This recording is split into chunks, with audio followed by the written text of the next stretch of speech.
একটা শান্ত ছোট্ট গ্রাম, চারপাশে সবুজ গাছ, পাখির ডাক আর রোদেলা সকাল। ওই গ্রামেই থাকত এক চতুর বিড়াল। সবাই তাকে ভালোবাসত, কারণ সে ইঁদুর ধরত। একদিন সে হঠাৎ এক ইঁদুর দেখে লাফ দিল। মিয়াও! ইঁদুররা ভয় পেয়ে একসাথে বসে বলল, চলো আমরা বিড়ালকে বোকা বানাই। বিড়ালটা ভাবল, এবার আমিই কৌশল দেখাই।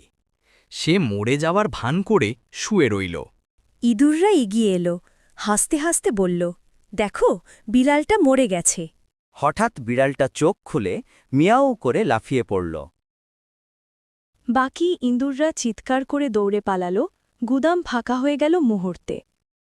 বিড়ালটা শান্তভাবে বসে রইল, আর ইঁদুররা বুঝল চতুরের সঙ্গে চালাকি করলে ক্ষতি নিজেরই। শিক্ষা: বুদ্ধিমানকে ফাঁকি দিতে গেলে নিজেরই ক্ষতি হয়।